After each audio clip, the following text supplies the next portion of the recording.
The message lit up my phone screen late at night. I'm quitting my job and you'll support us while I find myself. It was from my sister. No hesitation, no request, just an assumption, like my entire life and hard work existed to cushion her whims.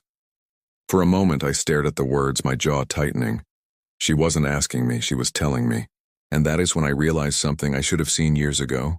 She had always believed I was her safety net. Every mistake she made, every bill she couldn't pay, every mess she created, somehow it was always my job to fix it. But not this time. My thumb hovered over the keyboard, my mind racing with anger and disbelief. Then I typed back the only reply that felt right. Not my responsibility. I could almost picture her face as she read it, shocked, offended, maybe even furious. But for the first time I didn't care. This wasn't about money. This was about respect, about boundaries, about finally standing up to years of entitlement. Because if there's one thing I've learned, it's this. Sometimes family will use the word support as a disguise for exploitation. The longer you allow it, the deeper the cycle becomes. So that night, as I placed my phone down, I knew a battle was coming. But I also knew something else. I was finally ready to fight it. To understand that message, you have to understand my sister and the way she was raised. Growing up, we lived in the same house but in two different worlds. My parents always treated her like the golden child. When she failed, they called it a mistake. When she quit, they called it taking a break. When she was lazy, they called it finding herself. Me? I never got those luxuries. If I failed, it was because I didn't try hard enough. If I stumbled, it was a lecture. If I wanted anything, new clothes, a trip, even a simple treat, I had to earn it. From the beginning, I learned that if I wanted to survive, I had to work. That difference shaped us. By the time we were adults, I had built myself up brick by brick. Long hours, odd jobs, sleepless nights. All so I could carve out a life that no one could take away from me. My sister, on the other hand, floated from one comfort to another, always depending on someone else to catch her when she fell. Parents, friends, and too often, me. I remember the first time she asked me for help. It was small, a loan to cover rent. Then it became groceries, then car payments. Slowly, it grew into a pattern. Every crisis in her life landed on my shoulders, and I carried it. Because she was family, because my parents insisted, "You're the older one. Be responsible." But responsibility has limits.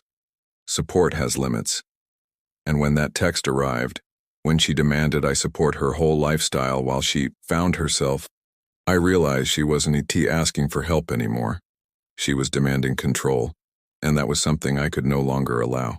The morning after that message, my phone didn't stop buzzing. Missed calls, unread texts, all from my sister. At first I ignored them, but eventually I opened one. "So you're really not going to help me? What kind of brother are you?" That was just the beginning. Soon after, my parents joined in. My mother's voice was sharp when she called. "She's your sister. She needs time to figure herself out. You have a stable job, a steady income, and you can afford to help." My father echoed her. "Family supports family. Don't be selfish." Selfish. That word burned. All my life, I had carried responsibilities no one else wanted. I worked while my sister played. I sacrificed while she drifted. I supported them both more times than I could count. And now, because I refused to let her use me again, I was selfish? My sister didn't stop there. She began twisting the story, painting me as the villain. To relatives, she complained that I had abandoned her. To family friends, she said I was greedy and heartless. Suddenly, the same people who used to praise me for being hardworking were questioning me. "Why wouldn't you help your own blood?" The pressure was everywhere, but I held my ground, because this wasn't just about money anymore. It was about boundaries. If I gave in now, she would never stop. Today it was bills and rent. Tomorrow it would be her entire lifestyle. And with my parents backing her entitlement, the cycle would never end. Still, her words stung. "You're supposed to take care of me." No, I wasn't. I didn't mind helping someone who wanted to stand on their own feet, but I refused to carry someone who chose to stay on the ground. And deep down, I knew the fight had only just begun. Because my sister wasn't just asking for help. She was demanding control of my life, and I was done letting her have it. I thought my sister's entitlement was bad enough, but what I discovered next cut even deeper. While she was begging me for support, claiming she needed time to find herself, she wasn't struggling the way she made it sound. She wasn't sitting at home worried about her future. No, she was out enjoying life, living off everyone else's hard work. I found out through social media. Pictures of her at expensive restaurants, vacations with friends, shopping sprees that didn't look like the lifestyle of someone desperate or broke. The caption on one post said it all. Living life, finally free. Free? Free from what? Responsibility? Effort? Work? The betrayal wasn't just that she lied to me. It was that she expected me to fund her freedom while she played games with her life. What made it worse was that my parents knew. They had seen the same posts, heard the same stories, but instead of calling her out, they defended her. She's young. She's figuring things out. Don't be so harsh. Harsh? I was the one working overtime, sacrificing weekends, paying my own bills without complaint. And yet somehow I was the villain because I refused to bankroll her laziness. The final straw came when a family friend called me. He said, your sister told me you're refusing to help her. She said you've become arrogant now that you're successful. That's when it hit me. She wasn't just manipulating my parents. She was poisoning my entire reputation, twisting the narrative so I looked like the bad guy while she played the victim. For years, I had been the one they relied on. For years I had sacrificed without complaint. And now, because I finally drew a line, I was being painted as selfish, greedy, and cruel. It wasn't just betrayal. It was character assassination. And in that moment, something hardened inside me. If she wanted to drag me down with lies, then I would fight back with the truth. I began collecting everything. Screenshots of her vacations, receipts of the money I had already given her in the past, messages where she admitted to quitting without a plan. I wasn't going to shout or argue anymore. I was going to let the truth expose her better than I ever could. Because betrayal loses its power the moment you stop hiding it. And I was ready to put it all on the table. I knew shouting at my sister or arguing with my parents would do nothing. They had always excused her behavior, always painted me as the one who should understand. But this time, I wasn't going to let them twist the story. If they wanted to call me selfish, I would let the facts speak for me. So I started planning. First, I gathered evidence. Every screenshot of her bragging online while claiming to be broke. Every picture of her out at clubs, on vacations, shopping trips, all paid for by someone else. I even saved messages she had sent me in the past, where she admitted she had no plan and just wanted to enjoy life for a while.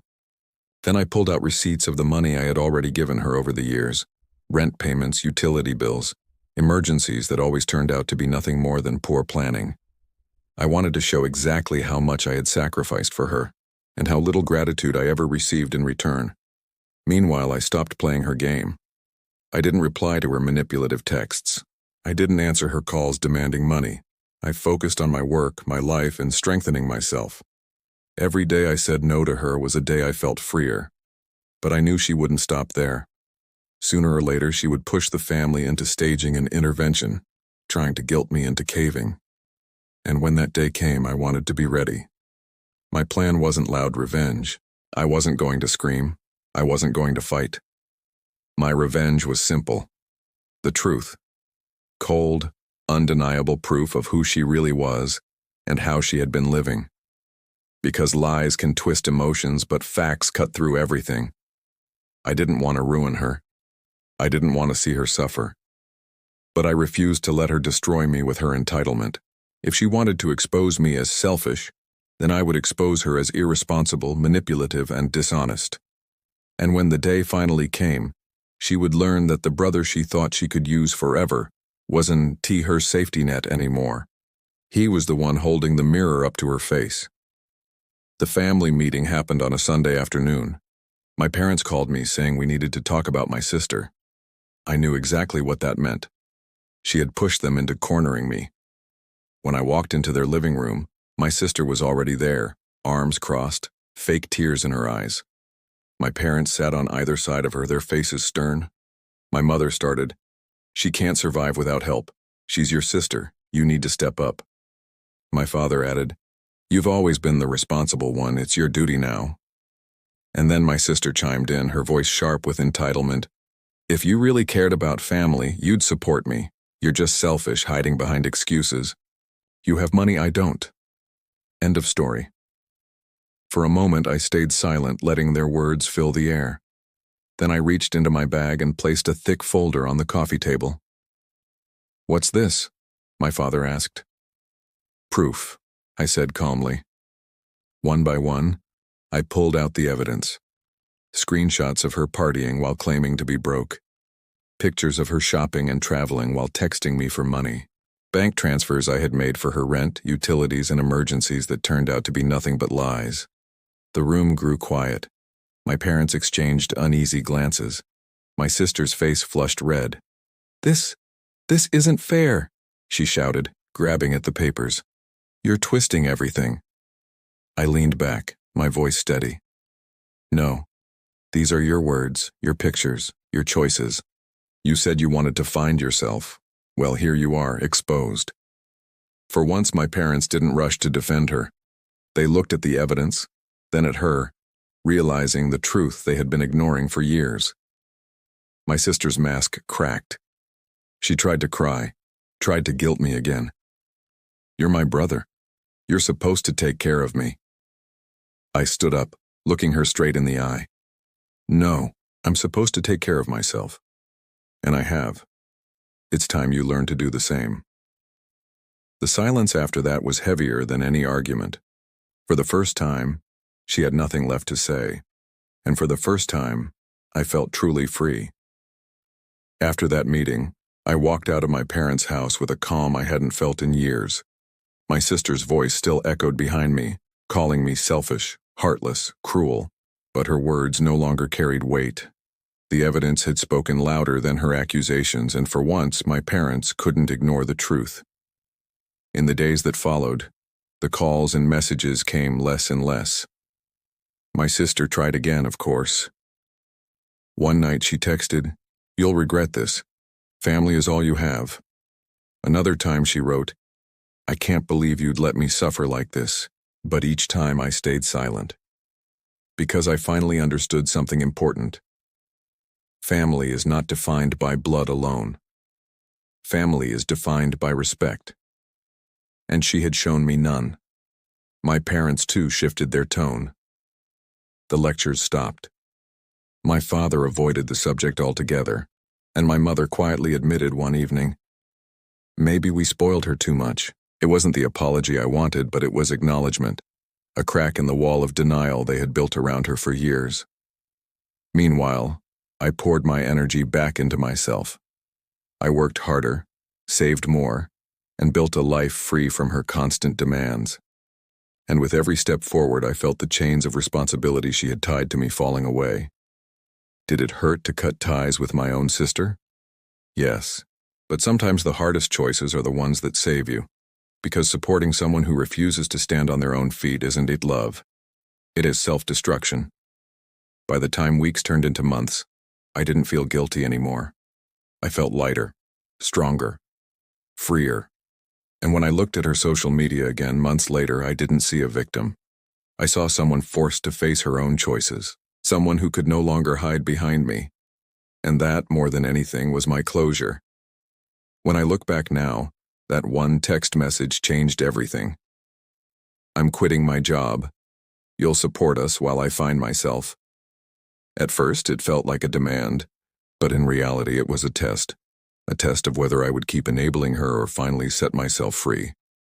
And that night, with 3 simple words, "Not my responsibility," I chose freedom. Here's the truth I've learned. Family can be the biggest blessing in your life, but only if there's respect on both sides. Without respect, family becomes just another chain, one that drags you down while you were trying to rise. My sister believed that blood alone gave her the right to live off me. My parents believed my hard work obligated me to carry her. But I realized something important. Helping someone who refuses to help themselves isn't kindness. It's destruction. Sometimes, the bravest thing you can do is say no. Not out of cruelty, not out of selfishness, but out of self-respect. Because if you don't draw boundaries, people will use your loyalty until there's nothing left of you. So if you have ever been in my shoes, pressured to sacrifice your peace for someone else's laziness, remember this. You are not selfish for saying no. You're strong for finally valuing yourself. And maybe one day the people who called you selfish will realize the truth. It was never your job to carry them. It was their job to stand up on their own. Betrayal doesn't always come from enemies. Sometimes it comes disguised as family. But strength is choosing to break the cycle and live free.